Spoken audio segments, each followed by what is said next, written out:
साहित्य अकादमीद्वारा बॅरिस्टर नाथपै सेवांगण मालवण यांच्या संयुक्त विद्यमाने या ठिकाणी ज्येष्ठ चतुरस्र साहित्यिक जयवंत दळवी यांच्या जन्मशताब्दी निमित्त जयवंत दळवी व्यक्ती आणि साहित्य चर्चा या कार्यक्रमाचं आयोजन केलं आहे। मी तुम्हा सर्वांचं मनपूर्वक स्वागत करते आणि सेवांगणचे अध्यक्ष माननीय परुळेकर सर यांना विनंती करते की व्यासपीठावर त्यांनी माननीय विश्वासजी पाटील सदस्य केंद्रीय कार्यकारी मंडळ साहित्य अकादमी जयवंत दळवी यांचे सुपुत्र श्री द्विष दळवी श्री प्रवीण बांदेकर यांना व्यासपीठावर घेऊन यावे। त्याचप्रमाणे ओमप्रकाश नागर साहित्य अकादमीचे प्रभारी अधिकारी या सर्वांना मी व्यासपीठावर निमंत्रित करते। पुनश्च एकदा तुम्हा सर्व मान्यवर साहित्यिकांचं आणि साहित्यप्रेमी श्रोत्यांचं आजच्या या वैचारिक आणि विचार मंथनीय कार्यक्रमात मनपूर्वक हार्दिक स्वागत। खरं तर स्थळ, काळ आणि भाषा या तिघांची सीमारेषा ओलांडून चिरंतन राहतं ते सर्वोत्कृष्ट साहित्य। कथाकार, कादंबरीकार, प्रवास वर्णनकार, नाटककार आणि साहित्य विश्वावर हातोडीने ठणठण प्रहार करणारे ठणठणपाठ अशा अनेक बिरुदावल्या जयवंत दळवी म्हणून ह्या एकाच व्यक्तीने मिळवली आणि म्हणूनच गेल्या एका शतकानंतर सुद्धा आपण त्यांच्या साहित्याची उजळणी करत आहोत। 14 ऑगस्ट 1925 प्रतिभावान लेखक जयवंत दळवी यांचा जन्मदिवस। गेले वर्षभर हे जन्मशताब्दी वर्ष आपण वेगवेगळ्या साहित्यिक कार्यक्रमांनी साजरा करत आहोत। आज त्याचा सांगता सोहळा आणि अर्थातच जयवंत दळवी यांच्या साहित्यावरील चर्चेने हा संपन्न होत आहे। आजच्या या कार्यक्रमाची सुरुवात जयवंत दळवी यांच्या प्रतिमेस पुष्पहार प्रदान करून आणि दीप प्रज्वलन करून करावी अशी मी सर्व मान्यवरांना विनंती करते।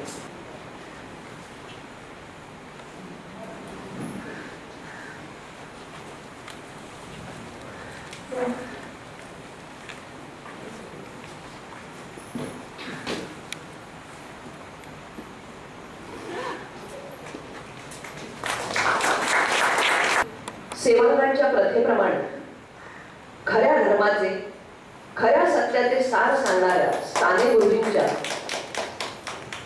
खरा तो एकची धर्म या प्रार्थनेने या कार्यक्रमाची सुरुवात केली। साहित्य अकादमी आयोजित या कार्यक्रमाचे उद्घाटन या ठिकाणी मान्यवरांच्या झालेलं आहे। खऱ्या धर्माचं सार आता आपण प्रार्थनेतून म्हणूया, खरा तो एकची धर्म। प्रार्थना अर्थातच जरी इथे म्हटली जाणार असेल तरी आपण सगळ्यांनी प्रार्थनेसाठी तयार व्हायचे आणि सगळ्यांनी आपण प्रार्थना करायची। खरा तो एकची धर्म जगाला प्रेम अर्पावे। खरा तो एकची धर्म जगाला प्रेम अर्पावे। जगीचे हीन अतिपतित, जगीचे दीन पददलित, जगीचे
सर्व हे प्यारे कुणाला तुच्छ लेखा.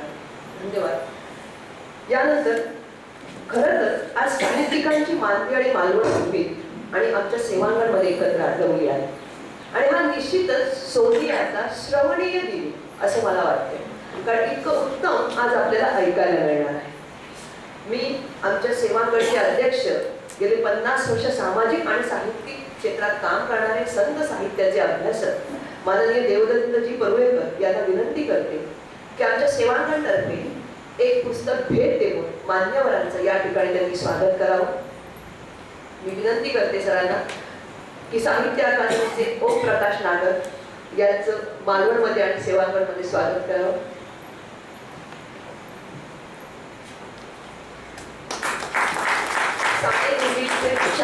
आणि त्याचा प्रचार व्हावा म्हणून हे पुस्तक मुद्दामून आम्ही देत आहोत. यानंतर या पहिल्या सत्राचे अध्यक्ष कादंबरीकार आणि आपल्या सगळ्यांचे लाडके विश्वासजी पाटील यांचं स्वागत करावं.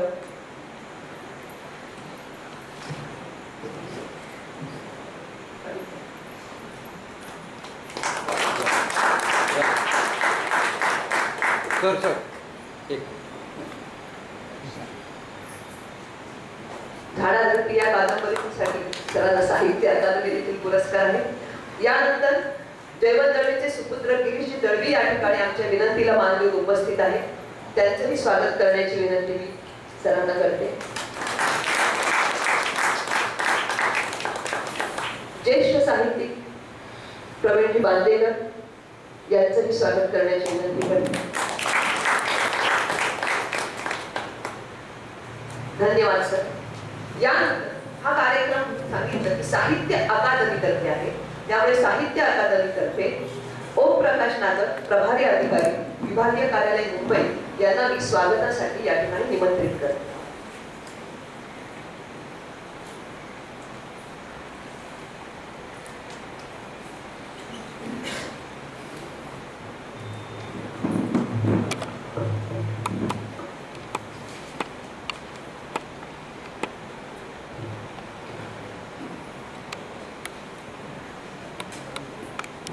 नमस्कार.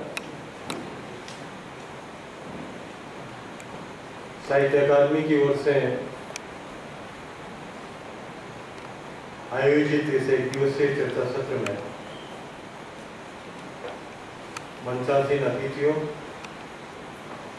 और आप सबका हृदय से अभिनंदन करता हूँ. साहित्य अकादमी 24 भारतीय भाषाओं में दशकों से कार्य कर रही है. साहित्य अकादमी के क्षेत्रीय कार्यालय मुंबई में 4 भाषाओं का कार्य संपादित होता है, जिसमें मराठी, गुजराती, कोंकणी और सिंधी भाषा 4 भाषाएं वेस्टर्न रीजन में हम लोग काम करते हैं.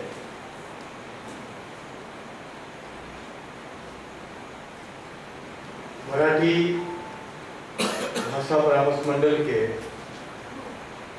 संयोजक आदरणीय विश्वास पाटिल जी, जो साहित्य अकादमी केंद्रीय कार्यकारी मंडल के सम्मानित सदस्य हैं.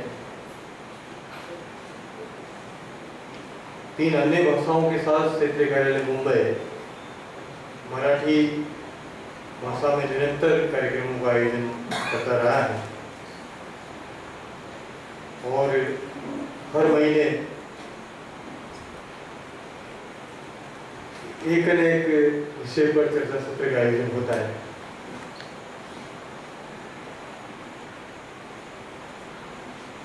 लोक रंगभूमि और अभिजात मराठी विषय पर अब कुछ दिनों ही हमने तड़ेगांव में एक परिसंवाद का आयोजन किया. मुंबई से इतर महाराष्ट्र के विविध हिस्सों में ग्रामालोक, साहित्य मंच और अन्य प्रकार के आयोजन निरंतर होते रहे हैं और हमारी कोशिश होती है कि महाराष्ट्र के सुदूर जगहों पर हम पहुंचे. अभी चंद्रपुर के पास एक चांदला के गांव में वहाँ एक ग्रामालोक कार्यक्रम हम आयोजित कर रहे हैं.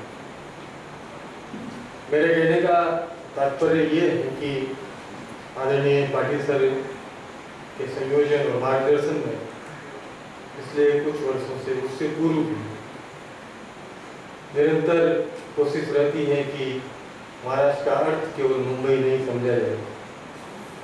महाराष्ट्र के विविध हिस्सों में साहित्य अकादमी अपने कार्यक्रमों के माध्यम से, अपने प्रकाशनों के माध्यम से पहुंचे और ऐसी आवश्यकता नहीं पड़े कि किसी को साहित्य अकादमी तक चल के आना पड़े। साहित्य अकादमी खुद वहाँ विभिन्न आयोजनों और प्रकाशनों के माध्यम से पहुंचे। तो मैं आदरणीय विश्वास पाटिल सर का बहुत अभिनंदन और आभार व्यक्त करता हूँ कि आपके मार्गदर्शन में हम निरंतर विभिन्न अंचलों में महाराष्ट्र के विभिन्न कार्यक्रमों के माध्यम से साहित्य अकादमी के कार्य और उनके प्रकाशनों को पहुंचा पा रहे हैं। बहुत बहुत धन्यवाद सर। आज के इस एक दिवसीय चर्चा सत्र के आयोजन को लेकर बैरिस्टर नाथ सेवांगन के अध्यक्ष कोल्लेकर सर से मैं काफी लंबे समय से संपर्क में था और ये आयोजन आप ही के साथ करना था। प्रस्ताव तो और भी विविध संस्थाओं के थे, लेकिन पाटिल सर का मन था कि हम सेवांगन के साथ ये कार्यक्रम करेंगे कि जो रचनाकार इस अंचल में बड़े हुए, जहाँ से उन्होंने पूरी रचनाओं की पृष्ठभूमि जिनकी है, वहाँ अगर उनका जन्म शताब्दी का कार्यक्रम होता है तो उस जन्मभूमि और साहित्य अकादमी के लिए गौरव की बात होगी। मैं हृदय से आभारी हूँ कि उन्होंने इस आयोजन के निमित्त सहयोग किया और हम इस कार्यक्रम में उपस्थित हुए। प्रवीण बांदेकर जी निरंतर साहित्य अकादमी से जुड़े रहे हैं और मैं उनका भी ज्येष्ठ समीक्षक हैं, कादम्बरीकार हैं। आप सब उनके लेखन और उनके व्यक्तित्व से वाकिफ हैं। उनको अभिनंदन सर।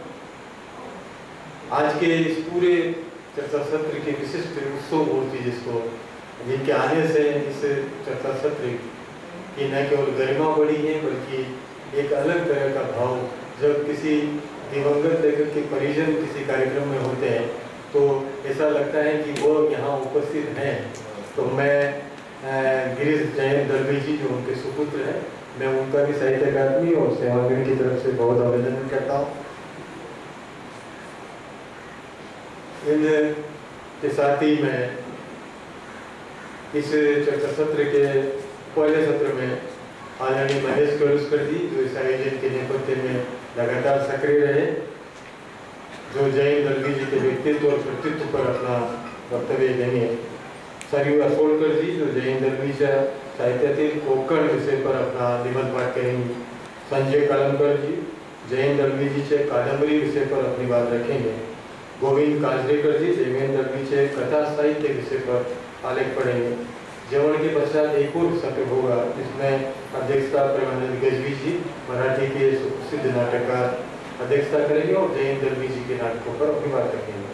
मोहम्मद पंडित जी का भी मैं बहुत अभिनंदन करता हूँ।